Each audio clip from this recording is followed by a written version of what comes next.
Palestinian Prime Minister Mohammed Mustafa has decried the world's silence over the catastrophic conditions in the Gaza Strip, stressing that the situation is unbelievable and irrational.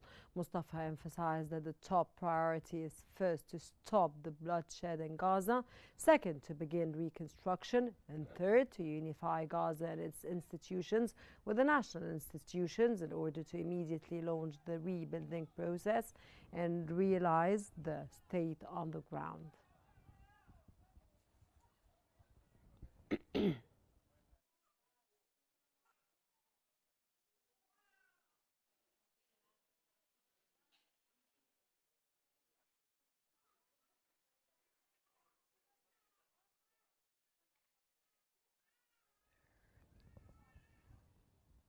Pope Leo XIV has expressed profound sorrow over a deadly Israeli strike on the Catholic Holy Family Church in Gaza City, calling for an immediate end to the barbarity of war.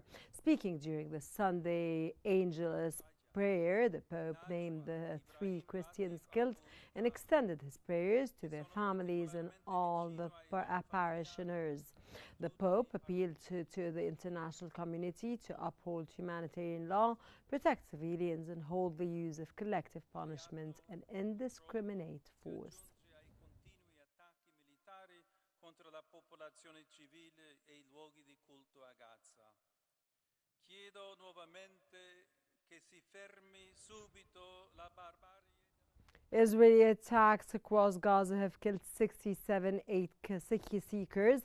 9 were killed and 55 others wounded near an aid center in northern Gaza, while 5 Palestinians died near another aid center north of Rafah in southern Gaza.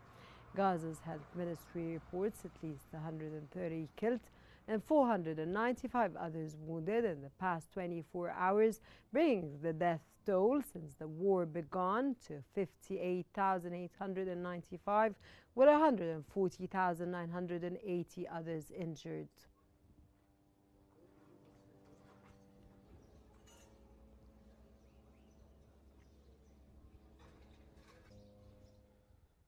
Israeli occupation forces have issued new displacement orders in 7 blocks of Deir al-Balah, including areas with tent encampments, demanding residents evacuate ahead of an expected military assault.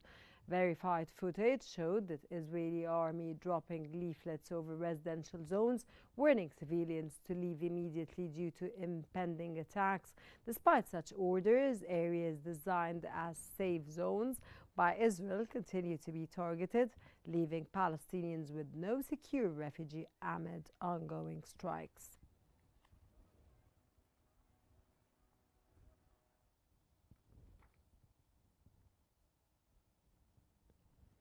Gaza's health ministry has announced that 3 World Health Organization WHO trucks loaded with medical supplies are set to enter the enclave today. The ministry emphasized that the supplies, which do not include food, are critical for supporting medical facilities, providing life-saving care amid the ongoing war. Authorities urge citizens, community leaders and families to avoid approaching the convoy to ensure its safe arrival at hospitals and to help save lives.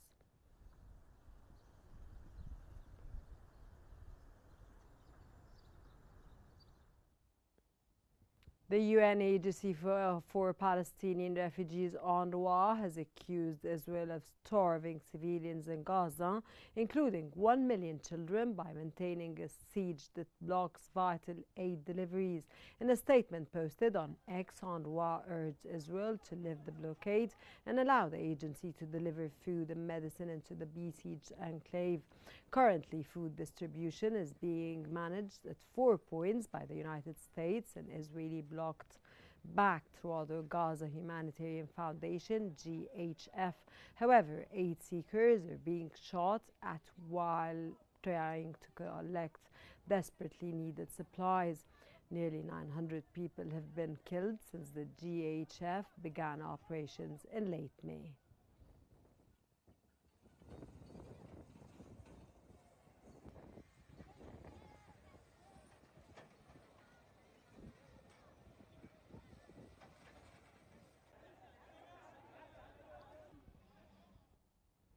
A ship carrying civilian activists, including lawyers, doctors and journalists, departed from Italy's Gallipoli port, aiming to break the naval blockade of the Gaza Strip once again.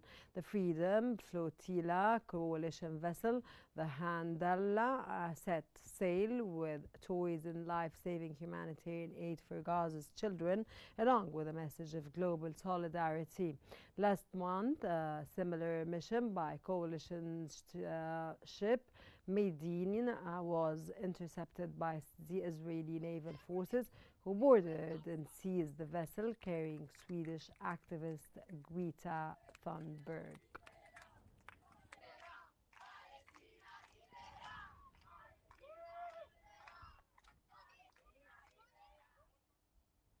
Israeli demonstrators and relatives of detainees marched to the United States Embassy in Tel Aviv, urging President Donald Trump to assist in securing the release of Israelis held in Gaza.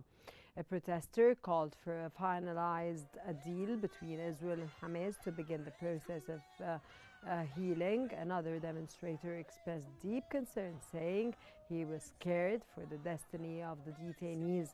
On Friday, Trump told lawmakers at a White House dinner that 10 detainees would be released from Gaza very shortly, but did not offer further details.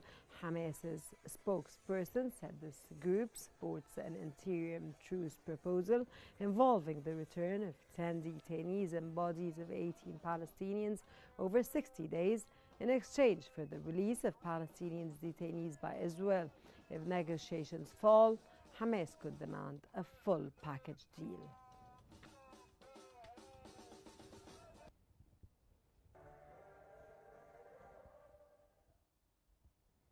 Palestinians in the occupied West Bank are facing increasing challenges to their water supply due to Israeli settler attacks. Subhili Olian, who manages wells and pipelines, said settlers' attacks that break pipelines halt water pumping, cutting off villages. Some communities rely only on the Ain el Shamsiya spring, supplying around 110,000 people. Isa Qasasi, chairman of the managing company, called for the attacks a tactic for Israeli land grabs, forcing people to move by restricting water access.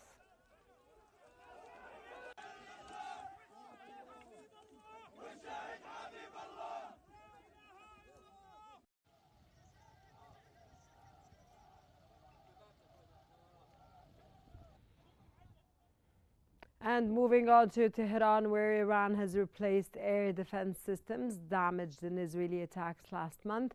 According to Mahmoud Mousavi, the deputy for operations in Iran's regular army, domestic resources were used to install prearranged backup systems stored in secure locations to maintain airspace security.